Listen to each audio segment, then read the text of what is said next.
Okay, I'd like to call the meeting to order. Please rise for a moment of silent prayer, followed by the Pledge of Allegiance, but I'd also like to have this silent prayer dedicated to Sue Campanera, the wife of our county controller.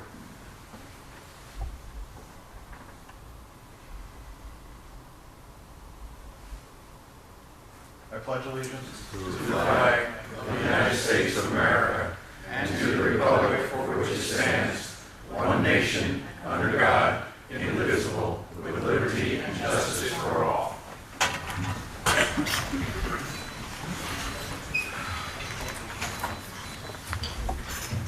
Okay, I'd like to request the clerk to call the roll.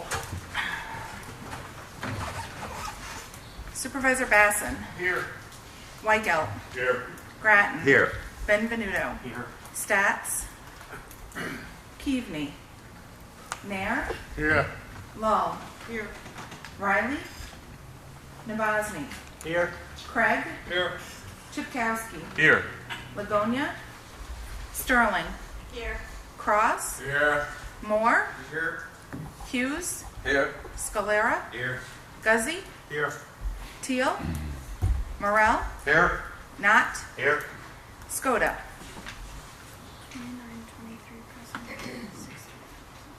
29-23 present, 6-10 absent. We have a quorum. Thank you. I'd like a motion to pay the bills, accept the treasurer's report, and file the minutes within the clerk's office. So moved. Second. All in favor? Aye. Opposed? Carried. I'd like to invite our county clerk, Holly Tanner, up to read a proclamation.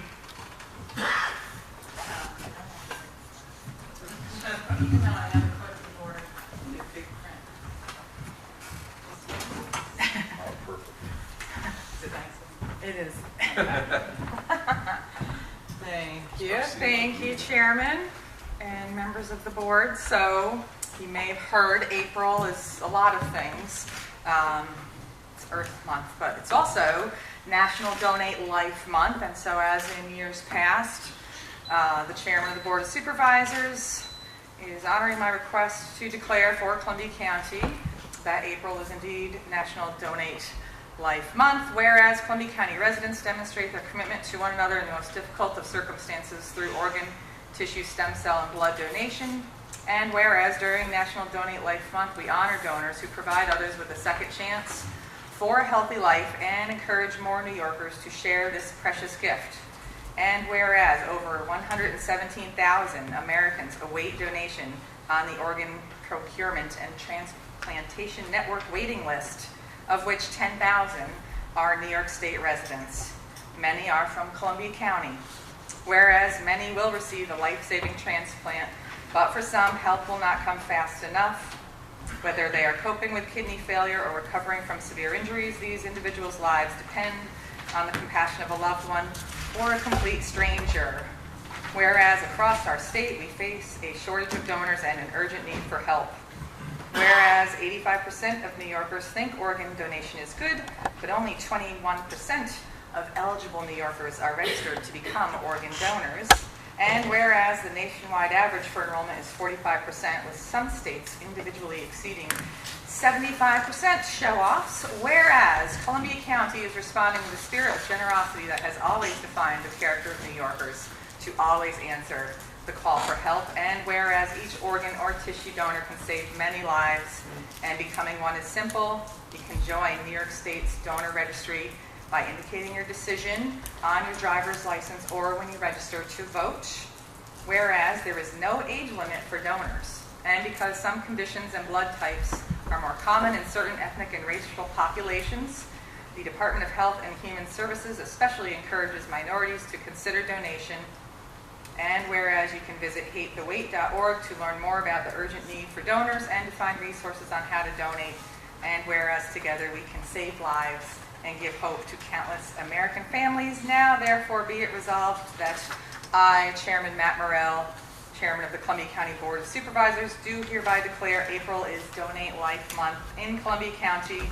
I call upon healthcare professionals, volunteers, educators, government agencies, faith and community groups, and private organizations, and I would add our residents, to join forces to boost the number of organ, tissue, blood, and stem cell donors throughout our nation, signed by Matt Morrell. This 12th day of April 2017, we're doing a special month-long DMV event for Donate Life Month. If you've had a chance to come in and do your DMV business locally, you'll see Mondays, Wednesdays, and Fridays my staff wearing these really bright green shirts and jeans. So part of the deal was wear the organ donation shirt, and you can wear jeans to work. Not on casual Fridays, but Mondays and Wednesdays too. So we're doing that. We're encouraging people who come in. There was a law passed in New York State, 2 laws. One is that the organ donor question on your driver's license form, you have to answer that question, or technically we're not supposed to continue with processing it. So you either say yes or you skip the question, but you have to check one of those 2 boxes on that form. The other thing that just passed into law is that now 16 years old, you can get your license, your permit when you're 16. You can now also sign up to be an organ donor at that age and give the gift of life with some parental consent behind that. April 26th, I'm doing an open house. Come in and get some cider and some donuts. There's some handouts that we have. A representative from the National Alliance for Organ Donation will be present to answer questions and say hi to everybody. And you're all invited as well. So thank you, Chairman. I appreciate the time. Thanks, everybody.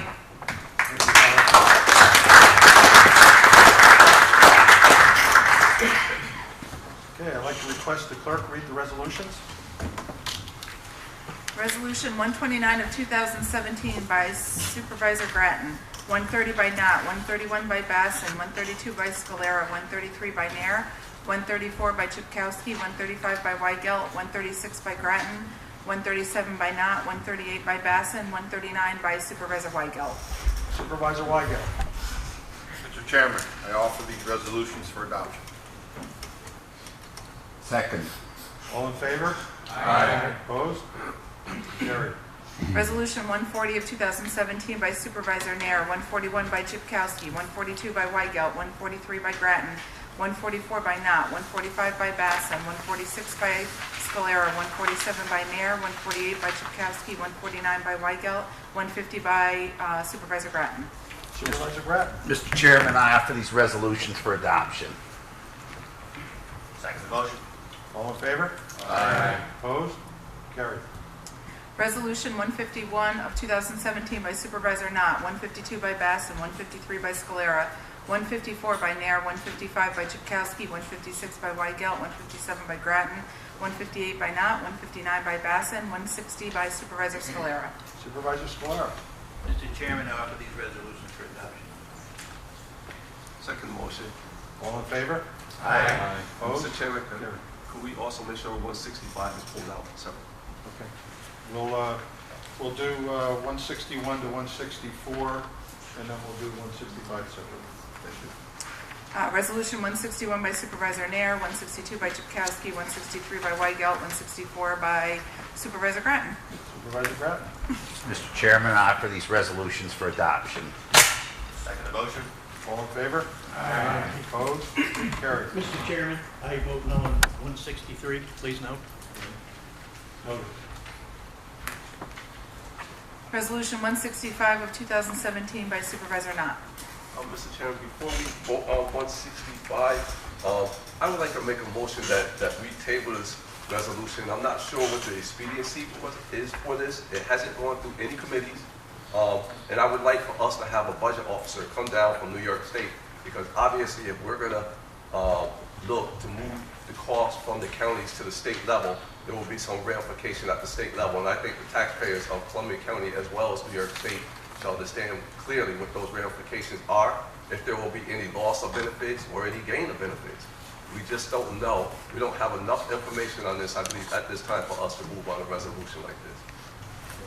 Mr. Chairman, I'd like to second that motion and just add a couple of thoughts. I think all of us are in favor of lower property taxes for county property owners. I think all of us are in favor of supporting a very robust Medicaid system and healthcare system in general. I think the important thing is to understand how, if this law is in fact enacted in Washington, how the New York State system is going to handle the need to fund $2.3 billion that they are not going to receive from the counties. Until we have a pretty good idea of that, as Supervisor Hughes has recommended, I think it would be premature to vote on this measure, and I think we just need more information. Thank you.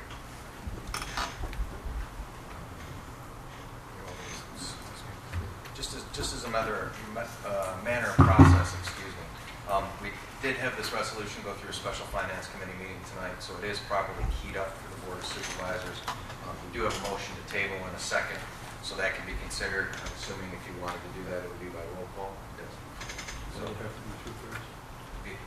Two-thirds vote, yes. And Mr. Chairman, before we do that roll call, could I suggest we open the floor up for comments from other supervisors who might have a point of view on this?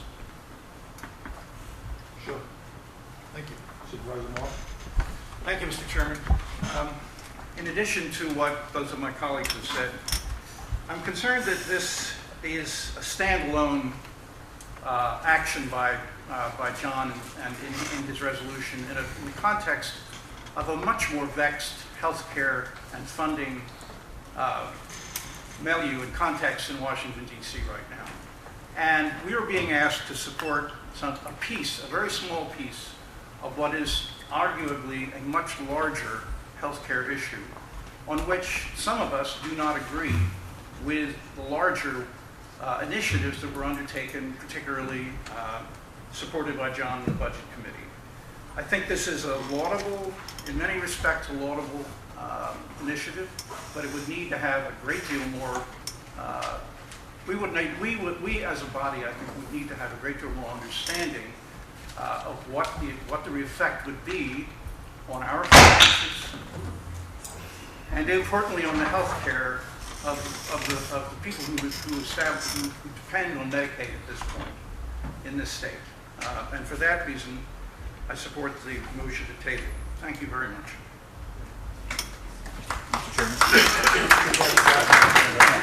I'd like to address that. Medicaid is a program that is administered through the Department of Social Services in each county. However, over the last 10 years, that there's been a movement for the state of New York to take this over, the program, the administration of the program more and more and more, which has been embraced by the county and has enabled the program to become much more efficient. I think all of us know that Medicaid provides health care for people who don't have sufficient resources to pay for it themselves.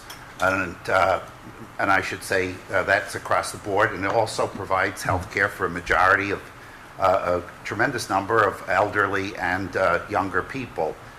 I don't see those benefits being cut by the state of New York. I think what's happening here is a part of a process that's been going on with the state becoming more and more involved in this. I see that in Columbia County's case, about 26 cents of every dollar that's collected goes towards paying for Medicaid. And if we can, we're going to be faced with some challenges going forward in terms of providing services as a result of potential cuts in the federal budget. And if we can make sure that we're going to have sufficient money to take care of the public safety needs, the social service needs, the other programs that we finance, I think shifting this cost over to the state is a tremendous thing. I don't think it's going to result in a cut in benefits in any way, shape, or form. I think what's happened here is naturally, as in many other states, the state will take care of this. So I certainly don't think we should be tabling this. I think we should be moving ahead with this. I think the taxpayers of Columbia County need tax relief now, not 3 months from now or 4 months from now. Thank you very much. Supervisor Chakowski. With all due respect to Majority Leader Grattan, who said several times, I don't think. I think that's sort of the issue with what we're discussing. There's a lot we don't know, and there's very little evidence that this ultimately is going to support the residents of the county. The second thing I would say is that I think we need much more public discourse. I feel that the process has somewhat been compromised, even if it has followed proper channels. There's been very little discussion among supervisors about this, and I think that it's so important, for the community for it to be rushed through. It requires more public discourse and certainly more debate among supervisors than what we have this evening. So I'm in favor of tabling this evening.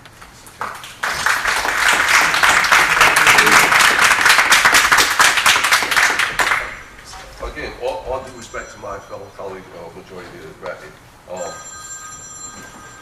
but when we look at this debate, we saw this debate or non-debate happen in Washington, where there was simply a closed-door hearing on how we're going to handle our health care in this country. This right here, transferring this cost, we could say that we don't think that they're going to cut services, and maybe they won't cut services, but we don't know that until we actually get to talk to, the people who will be responsible for doing that. So for us to have a good, open, public debate about how we want to shift their dollars around, and basically moving it from one pocket to the other. We're not totally eliminating it from the taxpayer.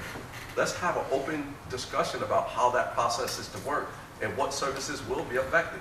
I mean, when this proposal was attached to the Affordable Care Act, when it first was being brought up, there were some outlines laid out on what the ramifications would be for Columbia County. Now, are those still standing? What does this mean to the taxpayer of Columbia County as far as services?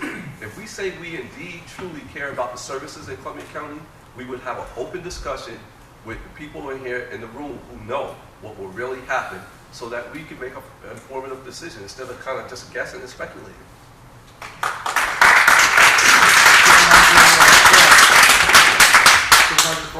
On such a hard issue, I don't see what 30 days would make, where it would make a difference. In order to get things right, we should be able to take the time. We should not walk in the blind. Thank you. I'd like to just say that I do agree with what Supervisor Grattan had said. This is, I don't believe that services are going to be cut because of this. I believe it's a cost shift, taking it off the backs of our local taxpayers and spreading it across the income taxpayers of New York State.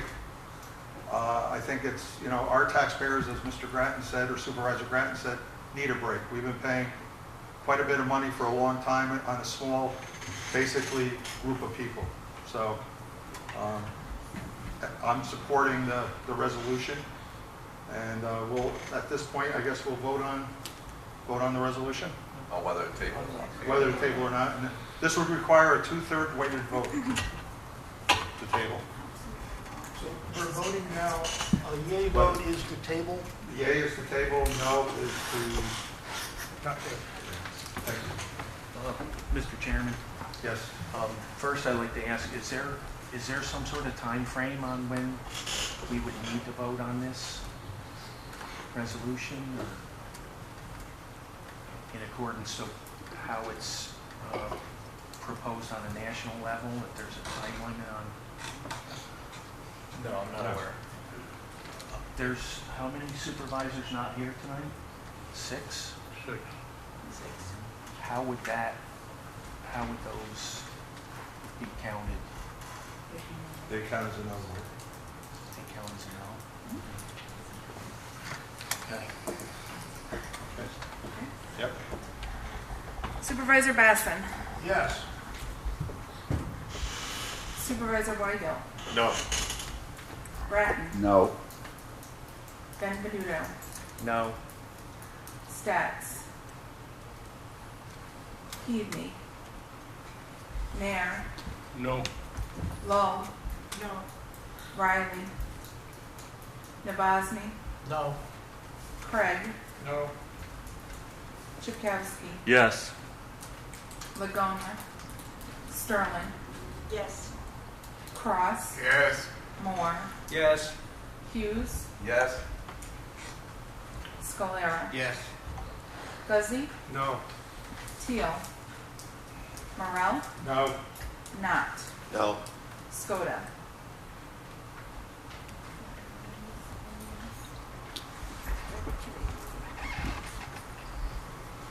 Uh, 597 ayes and 3288 nays. The motion is denied. Motion's denied. Okay, so now we have resolution number 165. Who's the sponsor? Supervisor Not. Mr. Chairman, I'm honored to be able to offer this resolution for support that I believe is going to benefit all the residents of Columbia County, all the taxpayers. I'll second that. Can I have a roll call vote on that? Okay, we have a request for a roll call vote.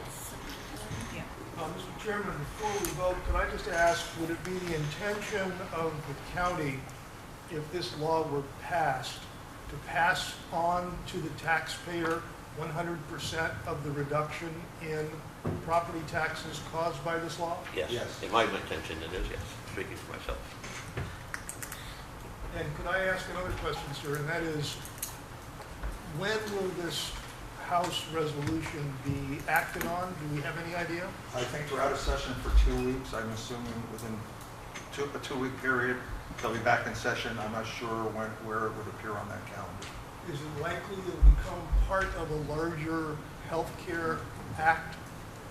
I can't imagine the Congress, after having gone through what they went through with the last round, passing something like this before they deal with the larger healthcare issues facing the nation. The only thing I can tell you right now is it's proposed as a single bill, As a standalone. as of this point. Okay.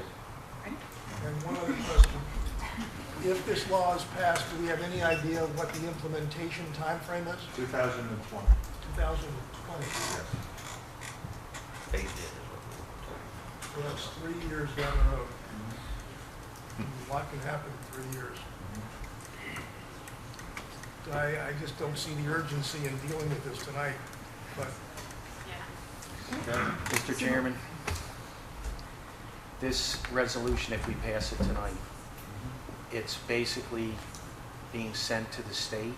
It'll be sent to the state. It'll also be sent to the Congress. So it's indicating to the state that we wish the state to take over the locality's portion of the Medicaid. which is something that the Association of Counties has been fighting for 50 years. So it's not a new subject at all. It's been out there. Actually, it's something that Governor Mario Cuomo proposed back in the 80s. Yet there's no certainty or clarity or explicit direction as to how the money would be distributed. But it is 2% of the state budget, and it's 25% of our budget. But still, there are all these questions, Well, and there here we are are questions, making I a get it. decision.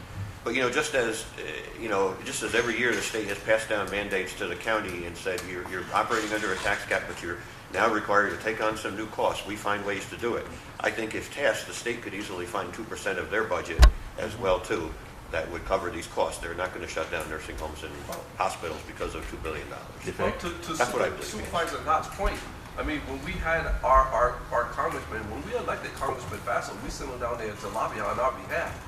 And it wasn't to go down there and to obfuscate and to really mix up county tax with state tax. If he was really truly trying to save the taxpayer in New York State, he would have asked the federal government to pick up that other 25%. Or how about doing the health care for all, so that none of the taxpayers in Columbia County have to bear it.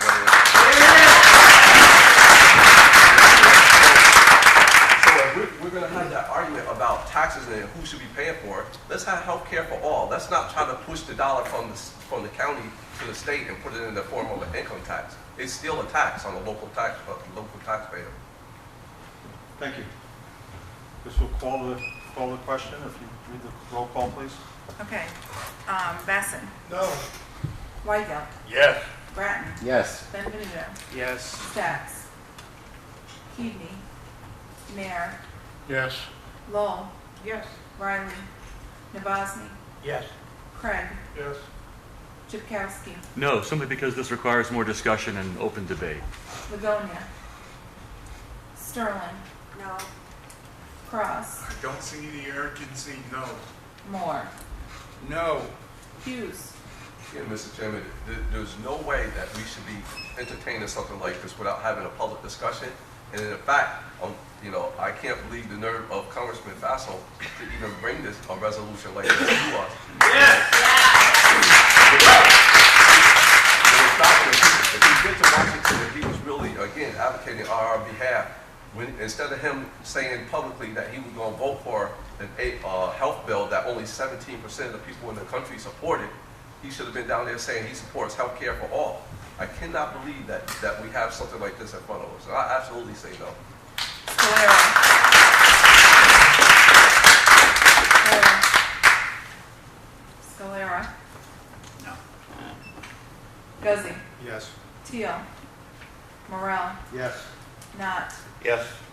Scoda.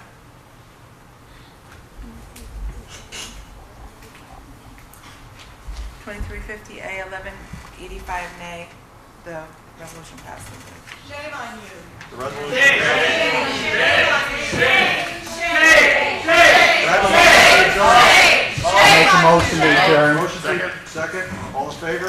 Aye. Opposed? Carried. Thank you all. Happy Easter. See you.